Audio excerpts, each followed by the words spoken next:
ഒരുപാട് പ്രതീക്ഷകളോടെ തിയേറ്ററുകളിലെത്തിയ ചിത്രം തകർന്നു പോയതിനു പിന്നിൽ നടിയുടെ വെളിപ്പെടുത്തലായിരുന്നുവെന്ന് സിനിമാ ലോകം.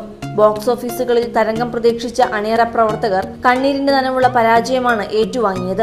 മോഹൻലാൽ, പ്രിയദർശൻ, ശ്രീനിവാസൻ കൂട്ടുകെട്ട് അണിനിരന്നിട്ടും സിനിമ പരാജയപ്പെട്ടതിനു കാരണം നായികയായ ഉർവശി സിനിമയുമായി ബന്ധപ്പെട്ട് നടത്തിയ ചില വെളിപ്പെടുത്തലുകളാണെന്നാണ് ഇപ്പോൾ പുറത്തു വന്നിട്ടുള്ളത്. പ്രണയവിവാഹത്തിന്റെ വരും വരായികകൾ തുറന്നുകാട്ടിയ ചിത്രം സംവിധാനം ചെയ്തത് പ്രിയദർശനായിരുന്നു. മലയാള സിനിമയിലെ എക്കാലത്തെയും മികച്ച കൂട്ടുകെട്ടുകളിലൊന്നായ മോഹൻലാലും പ്രിയദർശനും ഒരുമിച്ചിട്ടും ചിത്രം ബോക്സ് ഓഫീസിൽ 8 നിലയിൽ പൂട്ടി. വിവാഹത്തിന് മുൻപുള്ള പ്രണയവും വിവാഹത്തിന് ശേഷമുള്ള പ്രണയവും തമ്മിലുള്ള ചേരും ചേരായികകൾ കൃത്യമായി വരച്ചുകാട്ടിയ ചിത്രത്തിൽ മോഹൻലാലും ഉർവശിയുമാണ് ഭാര്യ ഭർത്താക്കന്മാരായി വേഷമിട്ടത്.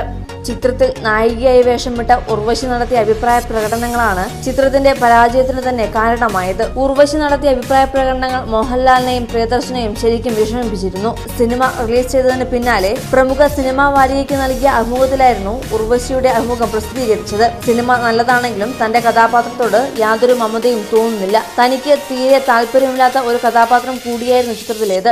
ഒരിക്കലും യോജിക്കാൻ കഴിയാത്ത തരത്തിലുള്ള കൃത്രിമ ജീവിത സാഹചര്യങ്ങളായിരുന്നു തന്റെ കഥാപാത്രത്തിനെന്നും ഉർവശി അഭിപ്രായപ്പെട്ടിരുന്നു.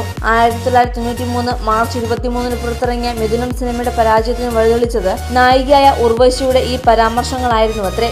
Entertainment desk, Malayali. കൂടുതൽ വാർത്തകൾക്കും വിശേഷങ്ങൾക്കുമായി ഞങ്ങളുടെ ചാനൽ സബ്സ്ക്രൈബ് ചെയ്യുക.